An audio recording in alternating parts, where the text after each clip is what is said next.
noite a todos. Eu peço que as pessoas tomem os seus lugares, por favor.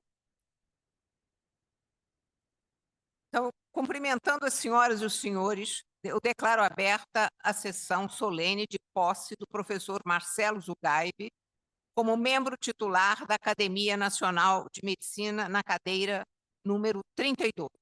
E nós vamos começar compondo a mesa, e a primeira coisa é convidarmos os nossos queridos ex-presidentes, acadêmico Pietro Novellino e acadêmico Rubem Belfort. Por favor, para a mesa.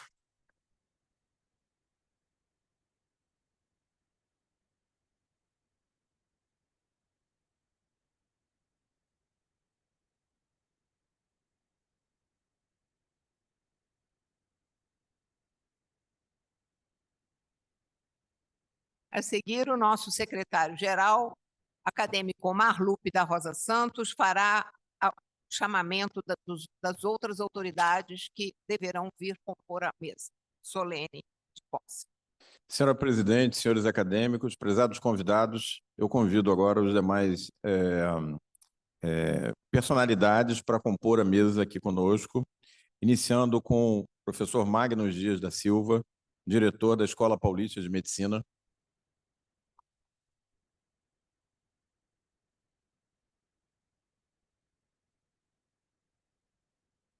Professor César Eduardo Fernandes, presidente da Associação Médica Brasileira, AMB.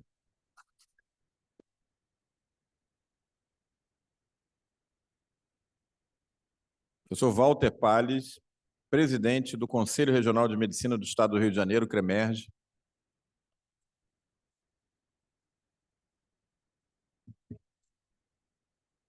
Esse é do Rio.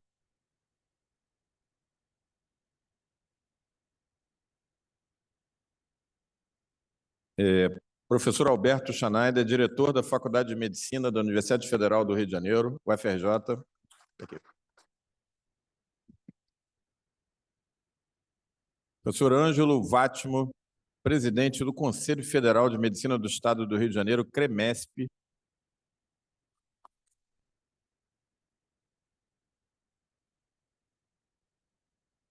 Professor Silva Fernandes, presidente da Associação de Ginecologia e Obstetrícia do Estado do Rio de Janeiro.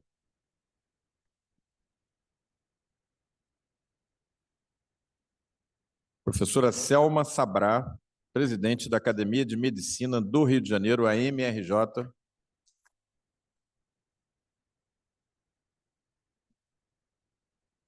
Professor Manuel Moreira, presidente nato e atual vice-presidente da Academia Brasileira de Medicina Militar.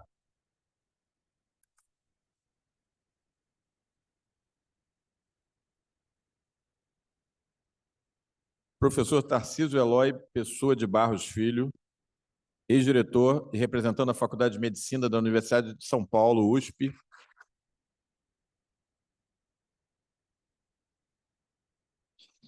E José Luiz Gomes do Amaral, nosso confrade na Academia Nacional de Medicina e diretor da Academia de Medicina de São Paulo.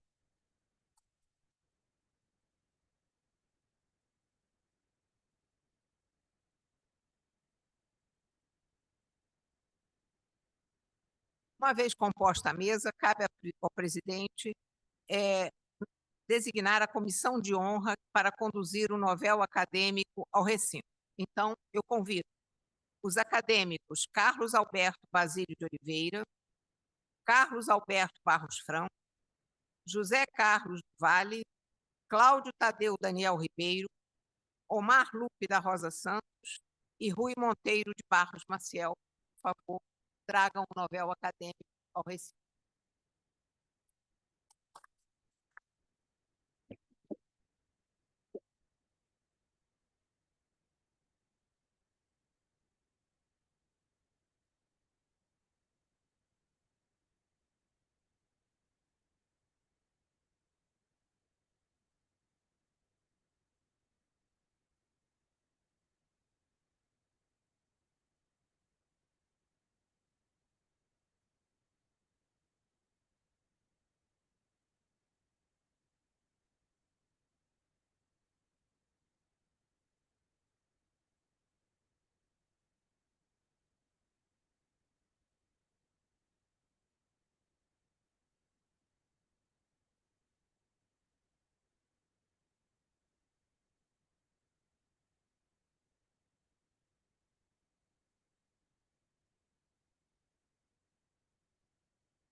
Solicito a todos que fiquem em posição de respeito para ouvirmos o hino nacional brasileiro.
Gostaria de convidar o professor Marcelo Zugaib para dirigir-se à mesa para prestar o seu juramento acadêmico. Por favor.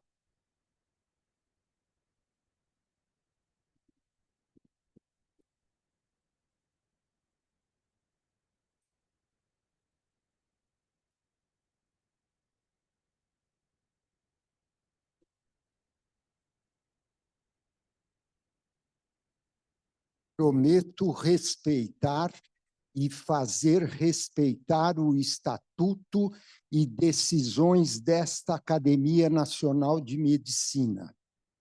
Prometo frequentar as sessões, colaborar nas suas atividades e pugnar pelo engrandecimento da medicina brasileira. Prometo cultivar o sentimento de lealdade e fraternidade para com os meus pares.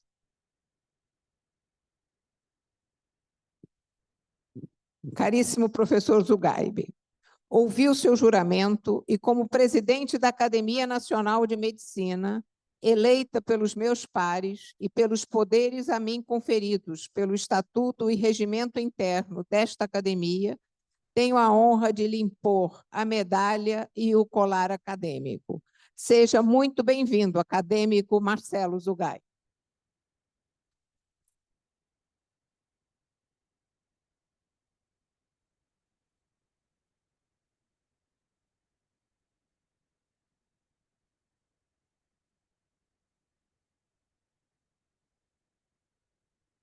Eu gostaria de convidar agora o presidente Rubem Belfort para entregar o diploma ao nosso novel acadêmico, Marcelo Zugay.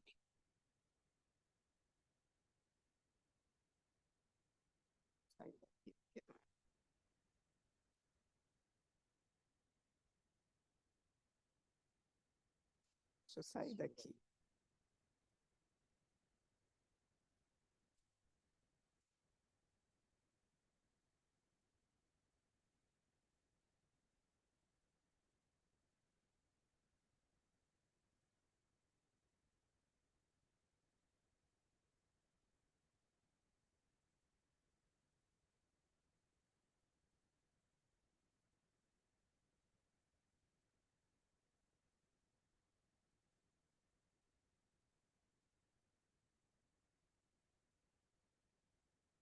O nosso novel acadêmico vai ser saudado em nome da Academia Nacional de Medicina pelo acadêmico Jorge Rezende Filho. Por favor.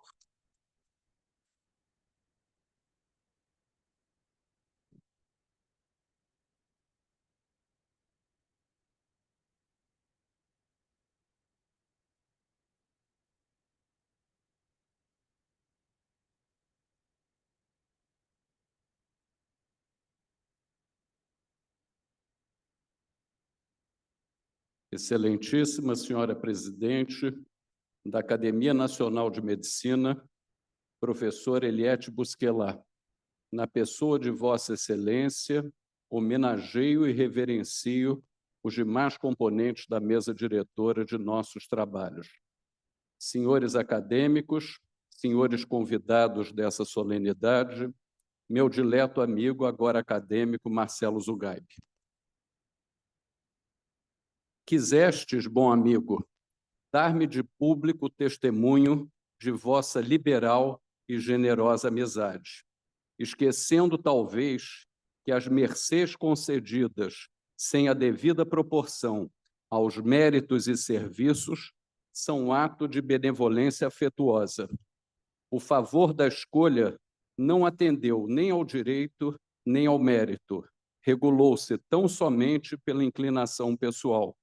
Aconselhou-se com os afetos do coração.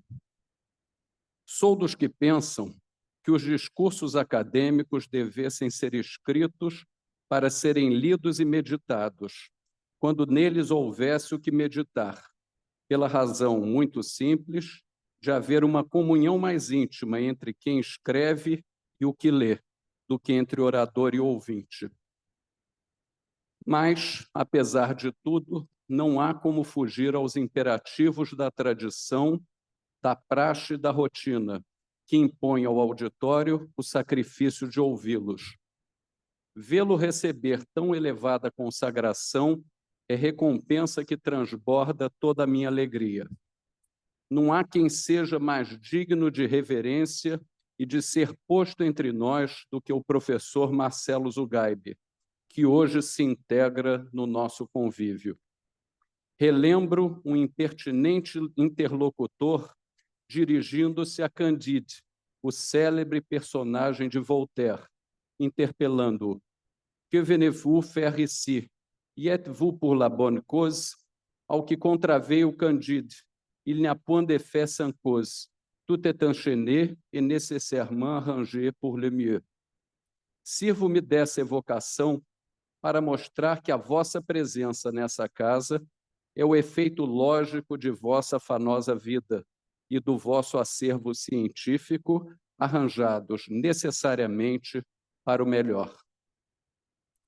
O vosso memorial é expressão lídima de méritos e de nobre vocação, representado por um sem número de trabalhos, livros, monografias, teses, conferências e títulos sem conta, que vos retumbam a fama e fazem-na subir e se acreditar. Nascido na cidade de Marília, São Paulo, aos 26 dias do mês de abril de 48, filho de Bechara Zugaib e Vera Yazbek Zugaib. Foi nessa região centro-oeste do estado de São Paulo que passou a sua infância. Membro de uma família de prole numerosa, realizou os 4 primeiros anos do ensino primário em escola municipal. E pela alta qualidade do ensino público àquela época, somente na hora de cursar o secundário foi matriculado numa instituição privada, o Colégio Cristo Rei, onde desde sempre buscou a excelência em tudo o que fez. Detentor de uma ampla inteligência, inicialmente pensou cursar arquitetura, possivelmente por influência de seu pai, que havia desistido do curso por circunstâncias da vida. Não tendo obtido bom êxito na prova de desenho artístico, decide então fazer medicina, ingressando na Escola Paulista no verão de 67. Ali teve muitos encontros afortunados, um deles com o professor Domingos Delácio, recém-chegado à escola como adjunto. Outro encontro dos tempos de faculdade foi com o professor Bussamara Neme, nas dependências da casa maternal, por ele dirigida, onde Zugaib foi acadêmico estagiário entre 70 e 72. Com o professor Neme, Zugaib construiu, ao longo de sua trajetória, fortes laços de amizade. Concluída a graduação, ingressou na residência na Faculdade de Medicina da USP, desafio que cumpriu nos anos de 73 e 74. Foi ali edificando a sua carreira, tornando-se preceptor da residência em 75. Logo em seguida, foi-lhe oferecida a oportunidade de fazer um fellowship no serviço do professor Nicholas Assali, da Universidade da Califórnia, em Los Angeles. Tudo conspirou a favor para que ali começasse a sua história na UCLA, no setor de Fisiologia da Reprodução e Medicina Perinatal, onde ficou por aproximadamente 3 anos. Tornou-se muito próximo do professor Assali, tanto que deu ao seu único filho, hoje aqui presente, o nome de Nicholas. Já de volta ao Brasil, a despeito da insistência de Assali para que permanecesse na UCLA, rapidamente fez o mestrado, o doutorado, a livre docência e foi logo alçado à posição de professor adjunto. Em 86, então com apenas 38 anos, é aprovado no concurso para professor titular da Faculdade de Medicina da USP, onde consagra-se como um chefe de escola, sempre cercado de uma pleiade de notáveis, que liderou com grande maestria por quase 4 décadas. O convívio com essa orquestra, como o próprio Zugaib narra em seu lindo memorial, de jovens obstetras dedicados, fez frutificar muitas ideias, inclusive a de um manual com normas assistenciais, que ganharia forma em 97, o Protocolos Assistenciais da Clínica Obstétrica da Faculdade de Medicina da USP, que hoje já se encontra em sua 6ª edição, além das 12 reimpressões. Um celeiro de trabalhos memoráveis. É assim que tenta definir a sua vastíssima produção científica. Vale merecida cita um trabalho publicado em fevereiro de 2003 no American Journal de Obstetrícia e Ginecologia, sobre a administração profilática de progesterona vaginal no intuito de reduzir a incidência de partos pré-termo espontâneos, um estudo randomizado, duplo cego, placebo controlado, por certo, um dos trabalhos mais citados na nossa literatura especializada, vez que definiu uma nova conduta preventiva para o parto prematuro, verdadeiro problema de saúde pública. Lançou cerca de 30 livros, sendo 2 deles o esqueleto e corpo do pensamento obstétrico da Faculdade de Medicina da USP. Além do já citado Protocolos Assistenciais, é também de sua lavra o Zugaib Obstetrícia, que já está na 5ª edição. Na vida associativa, atuou na Associação Paulista de Medicina, presidindo o Departamento de Ginecologia e Obstetrícia. Em 89, ajuda a criar e faz parte da primeira diretoria da SOGESP, a Sociedade de Ginecologia e Obstetrícia do Estado de São Paulo. Não obstante a brilhante carreira acadêmica, há de se pôr sublinha na sua atividade em clínica privada, iniciada logo que retornou dos Estados Unidos em 79. Seu consultório na Avenida Brasil, projeto do ilustre arquiteto João Batista Villanova Artigas, foi por muitas décadas a meca das abastadas mulheres paulistanas. Como bem vedes, é exaustivo o seu currículo e apenas marginei o que nele havia contido.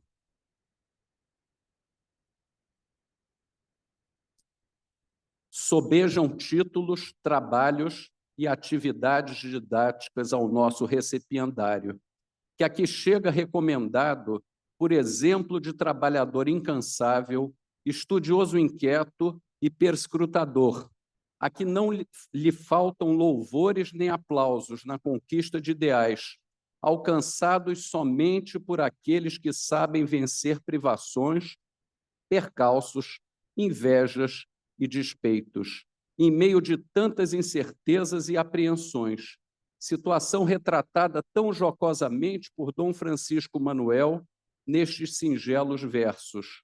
Tudo vai de monte a monte, amalei, falsa amizade, cá nesse nosso horizonte. Vede nessa constelação de ofilcos o brilho dos notáveis, mas a luz individual, embora pré-requisito ao pleito audaz de atravessar o peristilo desse sodalício, não o é suficiente para fazê-lo. É preciso o desejo dos que já habitam o Olimpo, esse sim, por certo, fruto das eventuais virtudes do postulante. Sócrates fazia praça de ser parteiro de almas, e no solilóquio que mantém com Theétetus inquire: e acaso não terás ouvido dizer, grande simplório, serei o filho de uma honesta e turbulenta parteira, por nome de Fenarete, e que pratico eu próprio a arte obstétrica? A minha arte obstétrica, em muitos pontos, se equipara a delas, parteiras, diferindo apenas em que eu cuido das almas que vão gerar e não dos corpos. E toda a glória de minha arte está em discernir, na ideia que a mente vem trazendo à luz, tratar-se da verdade ou de alguma loucura predileta. Meu caro Zugaib, onde quer que se me depare um homem superior à estima do vulgo, afoitando-se a aspirar pelos seus sentimentos, pela sua linguagem, pelos seus atos, ao que a alta sabedoria das idades nos ensina de mais excelente, a esse homem me associo eu por uma espécie de aderência inevitável. Estar aqui ao nosso lado falo-á sentir a vívida alegria que uma convivência mais perene irá proporcionar ao vosso espírito. Sentireis sobre vossos ombros o peso da responsabilidade de pertencer a essa casa. Longe das glórias ufanistas da imortalidade, o acadêmico existe para servir a academia. Essas primorosas considerações do ex-presidente acadêmico Álvaro Cumplido, no que viria a ser a oração acadêmica, faloão refletir sobre vossa potencial contribuição nesta tribuna em prol da ciência hipocrática, em especial da arte obstétrica, tão bem delineada por vós. Gostaria que juntos trouxéssemos à academia nossa pregação, defendendo aqui o alto padrão da obstetrícia brasileira, sempre com o principal objetivo de proteger o binômio materno-perinatal. Ao conquistar tão alta honraria, sentir-vos-ei mais rico. Ao mesmo tempo, invadir-vos-á a certeza de vos ter tornado extremamente vulnerável. Uma certa arrogância que vos acompanhava até então esfumar-se-á. Humildade, talvez insegurança. Aventura de um novel acadêmico é inquieta. Exalto e festejo de público a vossa pessoa, que recomendei a essa academia com entranhada convicção de acerto, futurando que não haverá diligência a vos faltar para corresponder a tão alta distinção e tão calorosa acolhida. Podeis gloriar-vos de exibir uma patente limpa que vos outorga o privilégio e o direito de ingressar nessa douta e egrégia academia, onde não tereis o amargor no contato, nem o tédio no convívio, porque tereis a reverência e a ternura dos vossos confrades, que já se acostumaram a admirar aqueles como vós, que se elevam ao cume das dignidades e do saber.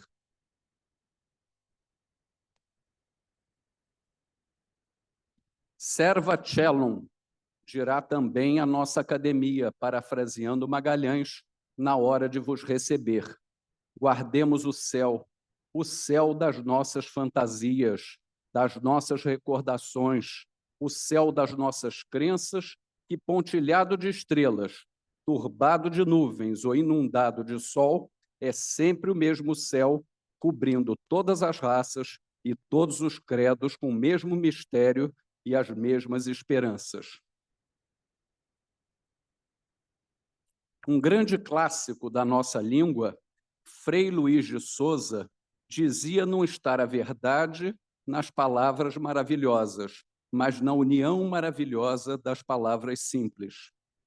Aceitai assim, na singeleza da minha oração, e outro intuito jamais me animou ao recitar o discurso que vindes de ouvir, a profunda emoção que não disfarço de haver merecido a vossa benevolência para essa saudação. Sede muito bem-vindo.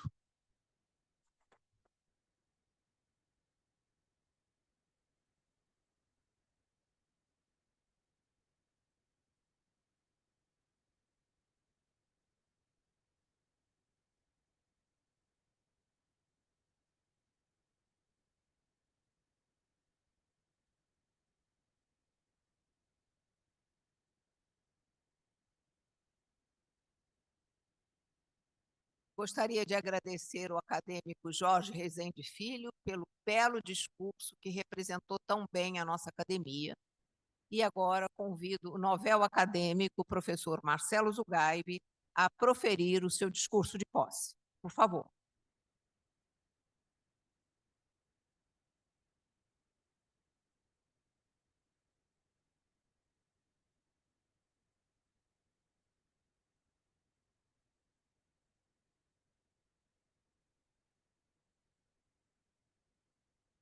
Excelentíssima acadêmica Eliette Busquelá, presidente da Academia Nacional de Medicina.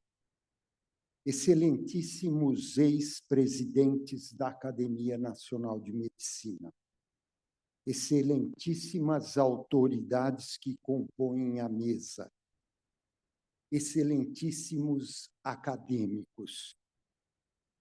Queridos colegas, amigos e familiares, minhas senhoras e meus senhores. O desejo por ter relações interpessoais é uma motivação fundamentalmente humana, e dela advém o júbilo do pertencimento. Os seres humanos necessitam ter e manter a convivência. As relações trazem vantagens evolutivas e beneficiam a vida. Assim começo o meu discurso. falando sobre a significativa sensação do pertencimento. Pertencer a este grupo seleto e a esta mais antiga instituição científico-cultural do país foi um sonho por mim acalentado desde os primeiros anos da Faculdade de Medicina. Sonho este que mantive adormecido, como uma espécie de tesouro muito secreto. 5 motes sempre permearam este encantamento, todos relacionados a esta casa: tradicionalidade, perpetuidade, insígnias, debates científicos e imortalidade. E lá, então, desde moço, em mangas de camisa, sempre soube do longínquo trajeto a ser trilhado. Falo em pertencimento e não em pertencer. Pertencer é fazer parte de um processo e por ele ser ou estar aprovado, enquanto pertencimento é ser membro de uma coletividade, na qual símbolos expressam valores e aspirações, trazendo à tona o que verdadeiramente importa: a troca, o crescimento, a contribuição e a parceria. Meu muito obrigado a cada um dos acadêmicos que me agraciaram com o sentimento de pertencimento. Sempre instigou-me conhecer a história deste renomado sodalício, que foi fundado há 195 anos sob o nome de Sociedade de Medicina do Rio de Janeiro, cujo objetivo é contribuir para o estudo, a discussão e o desenvolvimento das práticas da medicina, da cirurgia e da saúde pública. 6 anos após a sua fundação, foi adotada pelo governo como instituto oficial, com o nome de Academia Imperial de Medicina. O maior patrono desta casa foi o imperador D. Pedro II, que a frequentou e presidiu suas solenidades durante 50 anos. Em 1889, no período compreendido entre o fim da monarquia e o início da República no Brasil, a Academia Imperial de Medicina passa a ostentar o nome de Academia Nacional de Medicina. Esta casa é constituída por membros titulares e eméritos, que ocupam 100 cadeiras em 3 distintas secções: a de ciências aplicadas, a de cirurgia e a de medicina. Possuem também membros honorários, correspondentes, beneméritos e benfeitores. Desde a sua criação, existiram 686 membros titulares, sendo eu o acadêmico de número 687. A partir de 1963, foi instituído a cada cadeira de membro titular um patrono, para honrar os grandes vultos da medicina nacional. Venho hoje, com muita deferência, ocupar a cadeira de número 32. Assim, reverencio o patrono desta cadeira, acadêmico Antônio Félix Martins, que foi médico, poeta e político. Conquistou seu diploma de médico aos 21 anos com esclarecido talento e extremado amor aos estudos. Foi professor de patologia geral da Faculdade de Medicina do Rio de Janeiro, a atual UFRJ, e permaneceu por 30 longos anos neste cargo, tendo formado inúmeros discípulos.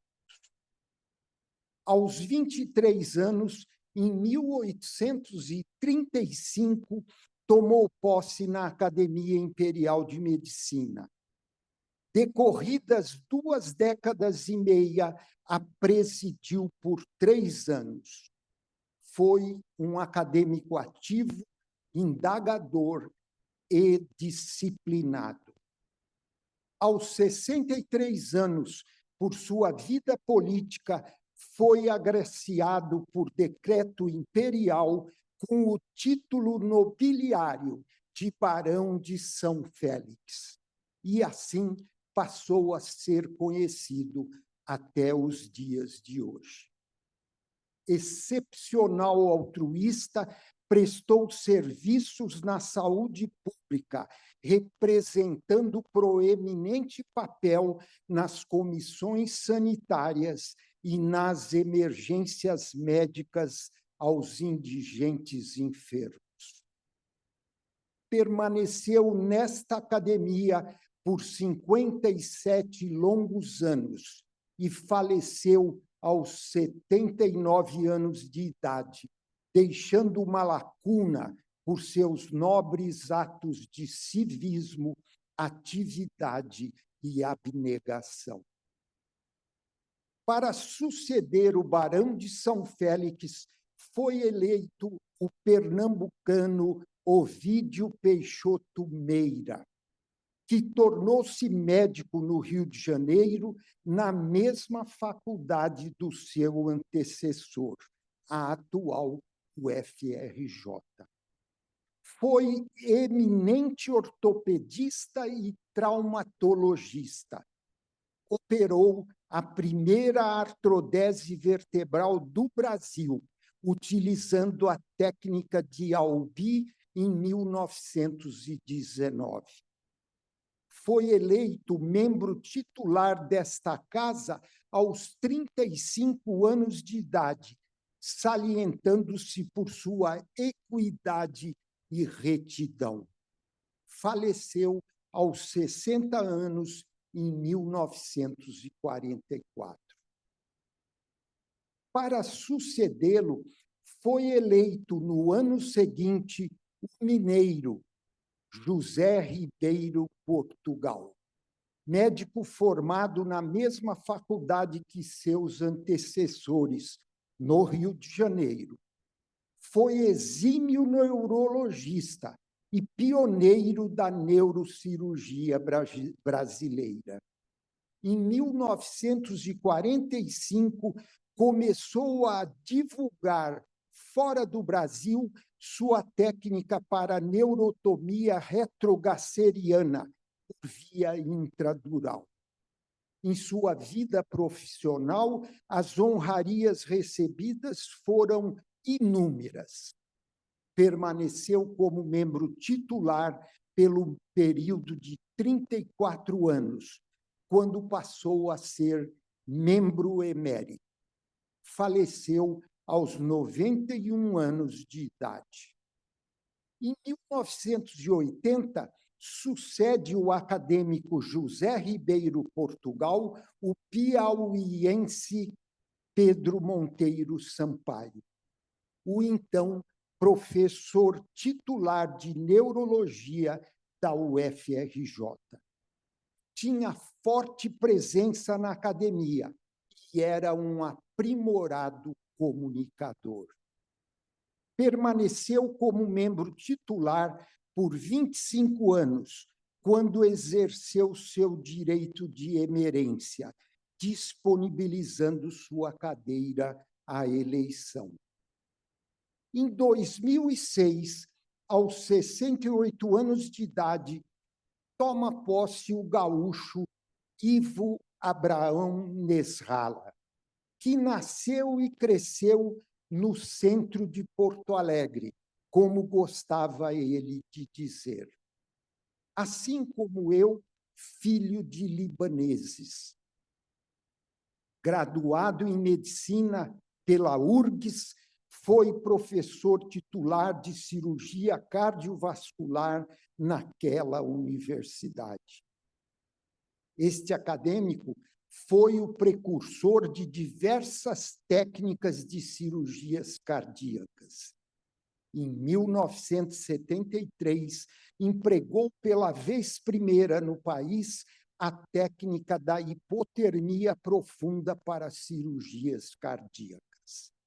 Em 84, realizou o primeiro transplante de coração do Rio Grande do Sul e o quarto do Brasil.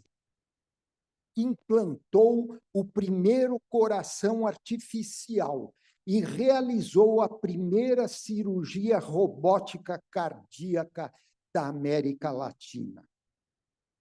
Também desempenhou, por muitos anos, intensa atividade cultural. Esteve à frente da Fundação Orquestra Sinfônica de Porto Alegre por 23 anos, como seu presidente. Permaneceu como acadêmico por 14 anos, até seu inesperado falecimento.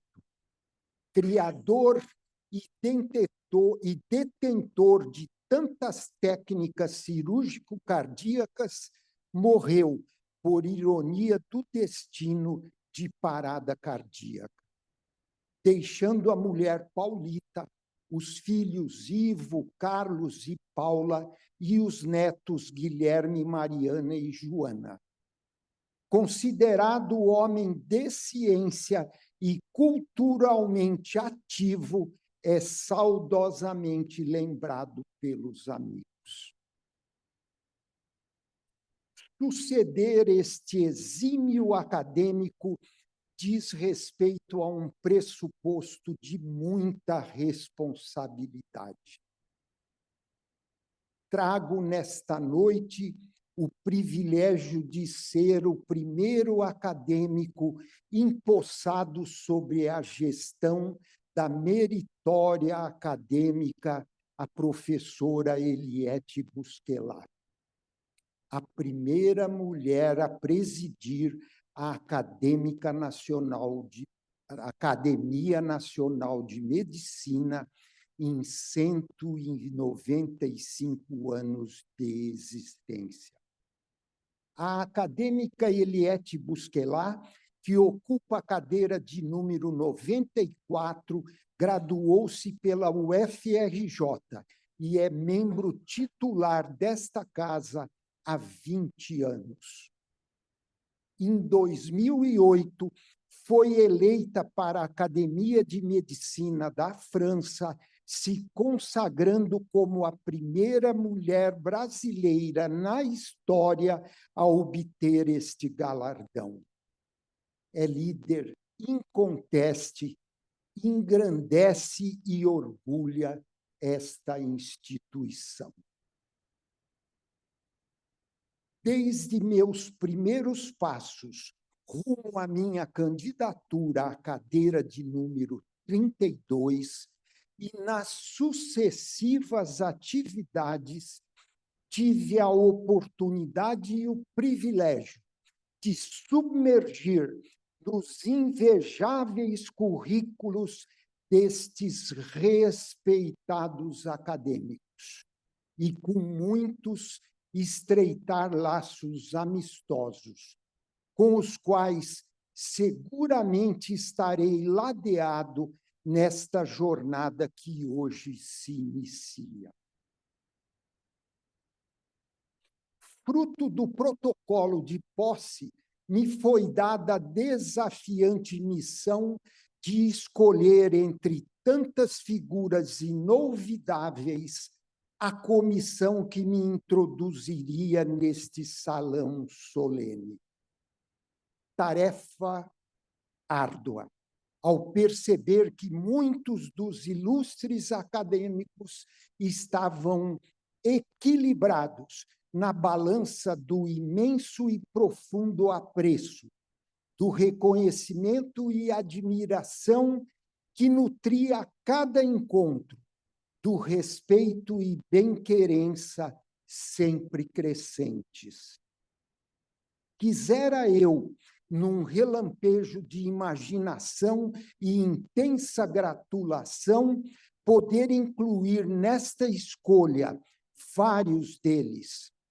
Porém, diante da impossibilidade, busquei representá-los nas pessoas dos 6 acadêmicos que o protocolo me permitiu.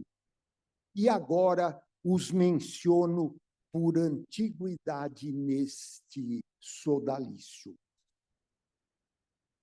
Acadêmico Carlos Alberto Basílio de Oliveira, que ocupa a cadeira número 88 da secção de Ciências Aplicadas. Tomou posse há 27 anos. O professor Basílio é pessoa de perspicácia e agudeza de espírito, sentido apurado de raciocínio e com imparabilidade de pensar de forma sensível. Acadêmico Carlos Alberto de Barros Franco, ocupante da cadeira de número 59 da secção de Medicina. O professor Barros Franco possui empatia nata que nos leva ao altruísmo e nobreza nos seus mais simples gestos. Acadêmico José Carlos do Vale, que ocupa a cadeira número 13 da secção de Medicina. O professor José Carlos tem uma força congregadora, apreço e fidelidade aos amigos e cultiva uma união que derrota o individualismo. Acadêmico Cláudio Tadeu Daniel Ribeiro, ocupante da cadeira número 87 da secção de Ciências Aplicadas à Medicina. O professor Cláudio Tadeu é um pesquisador por profissão e um indagador por natureza. Exercita a compreensão diária e as formas do pensar reflexivo. Acadêmico Omar Lupe Rosa Santos, que ocupa a cadeira número 57 da secção de Medicina. O professor Omar Lupe tem olhar aguçado e crítico. Cultiva o desenvolvimento epistemológico e prático do docente no locus educacional e na vida cotidiana. Acadêmico Rui Monteiro de Barros Maciel, ocupante da cadeira de número 49 da secção de Medicina. Faltam dedos nas mãos para contar os anos que nos conhecemos. O professor Rui Maciel é um exímio investigador científico, com habilidades técnicas e metodológicas apuradas. Possui espírito crítico e inquietude intelectual. Tive a summa cum laude da ilustre presidente acadêmica Eliette Busquelat, por ter ela aceitado a minha escolha e indicado para entregar o meu diploma o acadêmico Rubens Belfort Matos Júnior, e para ser meu paraninfo o acadêmico Jorge Fonte de Rezende Filho.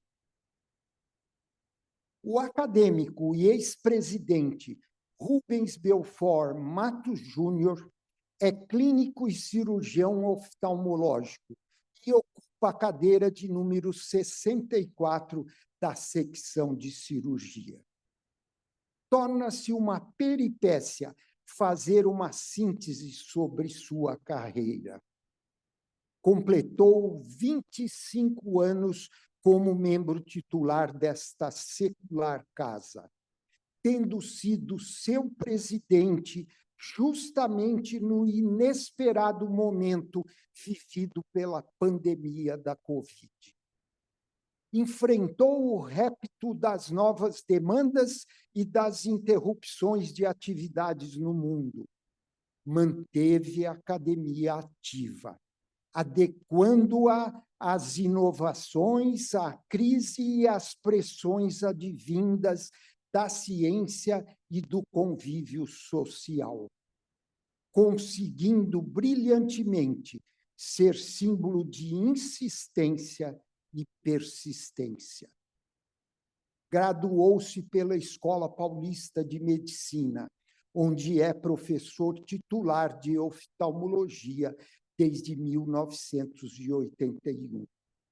É comendador da Ordem Nacional do Mérito Científico da Presidência da República e cientista nível 1A do CNPq, possuindo um admirável índice H nas citações científicas.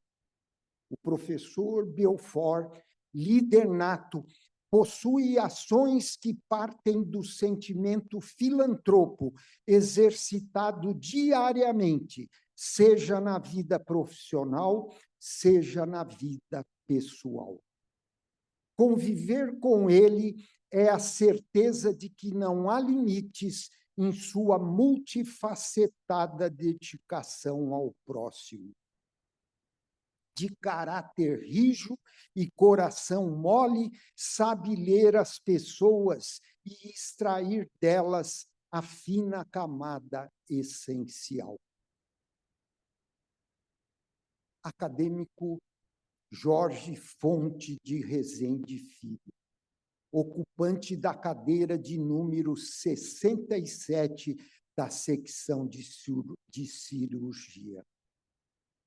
Impossível falar do professor Rezende Filho sem antes mencionar a grande e ilustre figura do senhor seu pai, o saudoso acadêmico Jorge Fonte de Rezende, que possuía espírito de liderança, porte nobre e utilizava de maneira invejável o vernáculo, que me causava profunda admiração. Além dos grandes e incontestáveis feitos seus na minha querida obstetrícia. Há 22 anos, o herdeiro destas qualidades cruzou meu caminho ainda moço, no outono de 2002, quando conquistou de forma brilhante o título de livre docente na obstetrícia da Faculdade de Medicina da Universidade de São Paulo. Desde então, nossa amizade foi se estreitando e, aos poucos, fui percebendo que, atrás daquela aparência de homem culto, porte nobre, amante das artes, como seu pai, somavam-se qualidades complementares relacionadas à disciplina, ao respeito aos oponentes e ao controle das emoções. Seguramente, todas advindas da sua dedicação desportiva. É admirável o seu esmero familiar, responsável pelo amálgama do seu lar e da sua relação como esposo e pai. O meu muito obrigado a esses 8 acadêmicos que cumprem aqui o papel de representar meu agradecimento e meu respeito aos demais desta irrepreensível instituição. Nas palavras de Mário Quintana, nada como o tempo.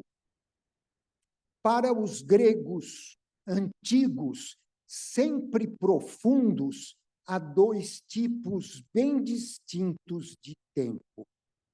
Um é o Cronos, o tempo que passa contado em dias, meses, estações, dividido na infinidade de segundos e na lentidão dos milênios. Outro é o Kairos, o momento certo, propício, a ocasião oportuna para as coisas acontecerem.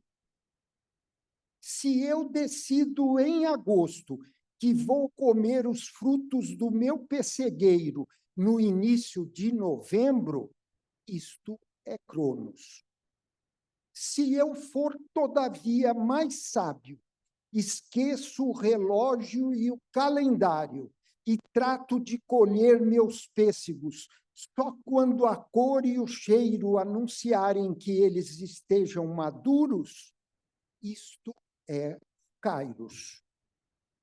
Kairos, na antiga Grécia, era representado como uma divindade jovem, vibrante, veloz, cabeleira peculiar, que mais tarde, em Roma, teve seu nome mudado para Ocásio, a nossa ocasião. Mas a sua imagem continuou a mesma, que é uma alegoria simples, mas dolorosa, a nos lembrar que, por sua vitalidade, a ocasião estará irremediavelmente perdida se não a agarrarmos no momento que ela passar. No Templo dos 7 Sábios está escrito: espere Kairos, que significa aguarde a hora certa, o momento de Deus. É impossível esquecer que o tempo de Cronos existe, já que dentro dele nascemos e por ele seremos um dia devorados. O difícil é lembrar que existe também o tempo privilegiado de Kairos, aquele momento exato, oportuno, que precisa ser respeitado, igualmente indispensável para furar uma onda, para desviar a bola para o gol ou para dizer a alguém que o amamos. Mais difícil ainda é atinar com esta justa medida, este momento preciso, enxergar aquela fina película que separa um ainda não de um agora é tarde. Os gregos sabiam disso e diziam que este instante feliz é um dos raros momentos em que recebemos a visita dos deuses. Afinal, juntar Cronos e Kairos é tarefa árdua de uma vida. Neste instante, vivo um momento feliz. A conjunção do tão almejado a hora é agora, aqui estou eu, aqui é a Academia Nacional de Medicina. No entanto, para o filósofo Michel Foucault, a história como análise das transformações tem como noções fundamentais não somente o tempo, mas também os acontecimentos. Seguindo o pensamento de Foucault, através dos fatos, trago aqui minha reverência a duas entidades: a Faculdade de Medicina da Universidade de São Paulo e a Escola Paulista de Medicina. Afinal, como bem disse o escritor Dom Bertrand de Orleans e Bragança, a história é absolutamente fundamental para um povo. Quem não sabe de onde vem, não sabe para onde vai. Eu sei de onde vim, sei quem sou e sei para onde vou. Peço licença para alguns devaneios. A década era de 1910. São Paulo fervia entre as avenidas largas e bondes, entre chapéus de feltro, gravatas e mulheres elegantes. Todos fruto dos lucros advindos do café, que permitiam que a elite desfrutasse de luxos outrora inimagináveis. Esta ostentação, porém, não escondia atrasos, como os que ocorriam na área da saúde.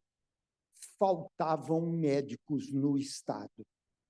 Apenas Bahia e Rio de Janeiro, até então, dispunham de escolas de medicina. Desde a proclamação da República, as ideias de higiene e sanitarismo começavam a ganhar destaque na administração pública.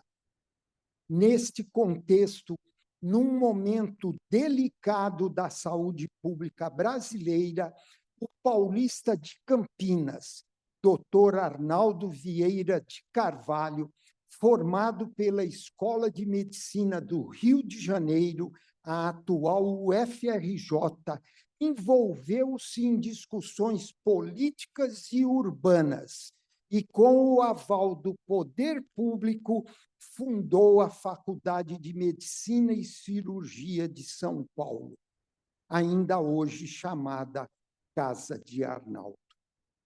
Em 1931, iniciava-se a construção do atual prédio da Faculdade de Medicina da Universidade de São Paulo, trazendo para o Brasil a ideia pioneira de hospital-escola. A cidade crescia, a saúde pública passava por sucessivas reorganizações e São Paulo concebia a Secretaria Estadual de Educação e de Saúde. Neste cenário, em 1933, 31 médicos e 2 engenheiros se juntaram com o objetivo de criar o segundo curso de medicina do Estado de São Paulo, que não nasceu como uma entidade pública. 23 anos depois, federalizou-se e, em 94, transformou-se em universidade. Traz como símbolo em seu brasão um jequitibá enlaçado por uma serpente. A árvore representa a longevidade. E, como disse o poeta Guilherme de Almeida, aí está a Escola Paulista de Medicina. Árvore boa, em boa hora, sob um bom signo, numa boa terra e por boas mãos plantada. É grandioso para mim poder dizer que sou fruto destas duas instituições. A Escola Paulista me deu o ensino básico da medicina e inúmeros parceiros de vida. Na casa de Arnaldo, exerci e aprimorei meus conhecimentos.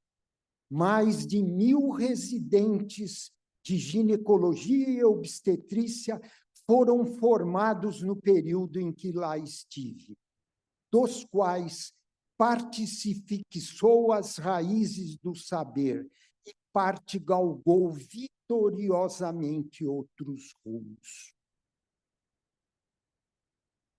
Como são móveis e desafiadores os pronomes possessivos.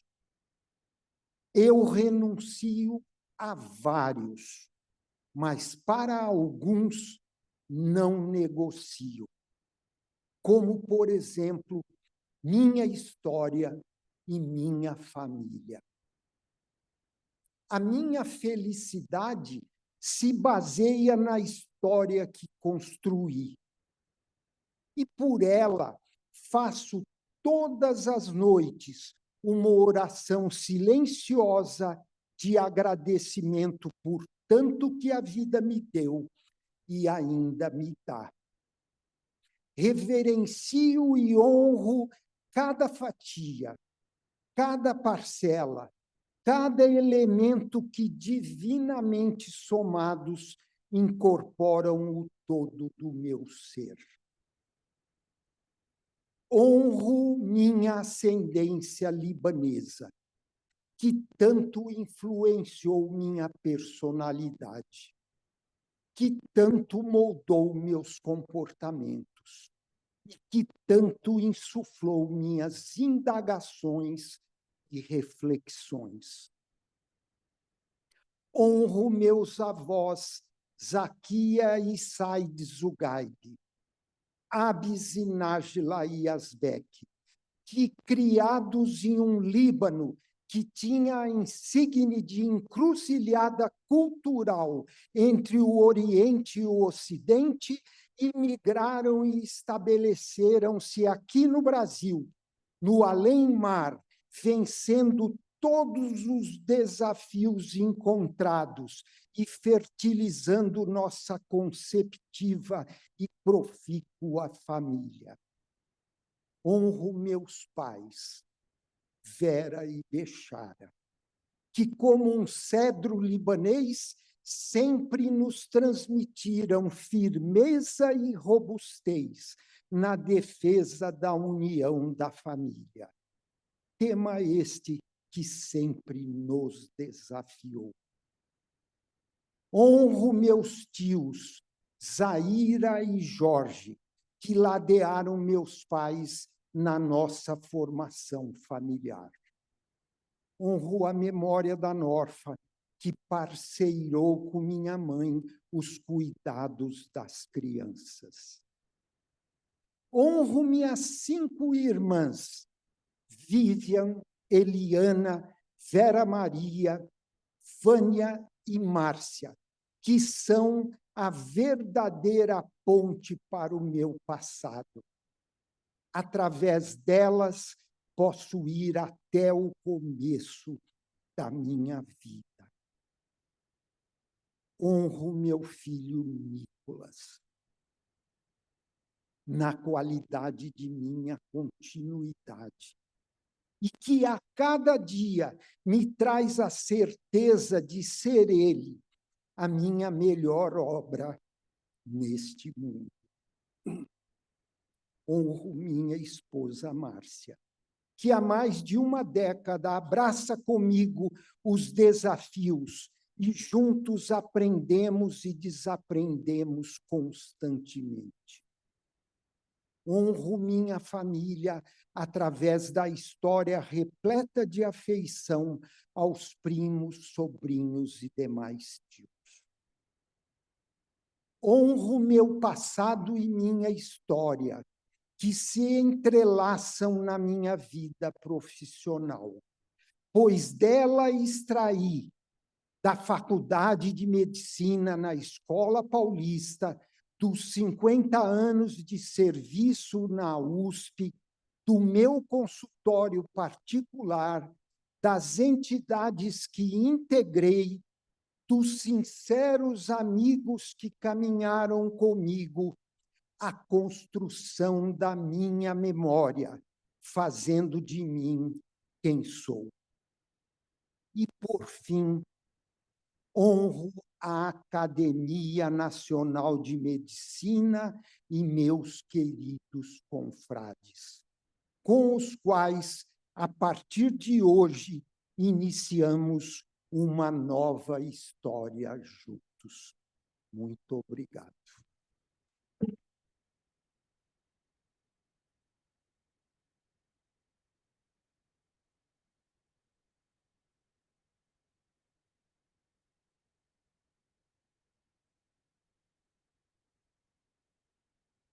Agradeço ao acadêmico Marcelo Zugaib o discurso de posse e a sua colocação a respeito da sua vida.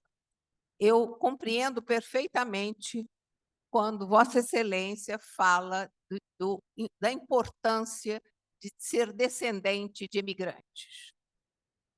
Meu pai chegou no Brasil em 1912, vindo de Marseille, depois de ter nascido no Egito, passado pela Argélia e estudado em Toulon, de família argelina e marroquina, e que, na época, como a Argélia era colônia francesa, tinha cidadania francesa. Ele chegou aqui em 1912, é um sobrevivente da gripe espanhola e só se casou muito tempo depois. Então, ser filho de imigrantes ou descendente bastante próximo de imigrantes traz uma coisa muito interessante, que é o desejo de contribuir e de vencer na Terra Nova. E foi isso que meu pai, e eu tenho certeza que seus antepassados também colocaram em Vossa Excelência. Tenho certeza disso. A Academia Nacional de Medicina, eu tenho pensado muito sobre isso, porque agora, às vésperas da festa de 195 anos, várias vezes tem sido colocado para mim por que a academia, num país de coisas tão voláteis como é o Brasil, está viva e é tão interessante aos 195 anos. E quando eu penso nisso, eu acho que a academia é muito interessante e continuará sendo muito interessante, porque ela combina tradição e modernidade. E porque ela acolhe cada uma das pessoas que são eleitas como um novo irmão ou irmã. E isso é fundamental, porque hoje, como disse o nosso novel acadêmico, numa situação de extrema solidão que as pessoas estão vivendo, a gente ter uma fraternidade, um pertencimento, tem uma importância cada vez maior. Eu acho que pertencer, essa sensação de pertencimento, é um dos sentimentos, se não o sentimento mais importante que o ser humano tem. Aqui na academia, eu tive o prazer e a enorme felicidade de encontrar mestres. Quando eu entrei, havia aqui Clementino Fraga Filho, que foi professor nosso, o ministro Adib Jatene, e dessas pessoas que eu tive condições, de novo, de discutir e de conversar, que eu não tive quando aluna, principalmente o ministro Adib, eu me lembro muito bem que ele me disse o seguinte: para a gente ser médico, é necessário que gostemos de gente. Eu disse: ministro, quem não gosta de gente sadio não pode gostar de gente doente, porque gente doente é muito mais difícil. E eu acho que o que nós temos aqui na academia é esse abraço que nós damos a cada um dos membros. E hoje, acadêmico Zugaib, tenha certeza de que as pessoas que, porventura, não lhe apoiaram inicialmente, hoje o aceitam como irmão. E isto é a grandeza e a razão de ser da academia sobreviver neste país que não cultiva a tradição normalmente por 195 anos. E é por isto que as pessoas querem tanto entrar aqui. Hoje me foi perguntado por um repórter o que eu gostaria de, o que eu pensaria em mudar na academia. Eu digo, não quero mudar nada. A academia é fantástica como ela é, e ela foi criada para pensar a saúde e ser um órgão consultivo do governo neste quesito, que é um quesito imenso, de uma importância enorme para toda a população. Então, o que nós temos que fazer é continuar ser uma porta-voz do que nós achamos, junto com a ciência e a medicina, no seu senso mais amplo de saúde, e tentar conversar com o governo, seja ele qual for, o que deve ser feito para que a população brasileira possa melhorar e ter a esperança de dias melhores. Então, acadêmico Zugaib, nós o recebemos com muito carinho, tenha certeza que hoje todos os 100 membros da academia lhe querem muito bem. Seja bem-vindo e hoje Vossa Excelência faz parte desta casa, que é uma casa de fraternidade, amizade e muita conversa sobre temas bastante importantes neste país. Eu gostaria de terminar pedindo aos excelentíssimos acadêmicos que trouxeram Vossa Excelência para o recinto, que o levassem para o nosso salão para os cumprimentos. E gostaria de pedir que, até que o novel acadêmico saísse, todos os outros permanecessem sentados para que ele e a sua família pudessem se colocar no salão nobre para receber os nossos cumprimentos. Está terminada a sessão, eu espero que a gente possa confraternizar e receber muito bem mais um confrade. Boa noite.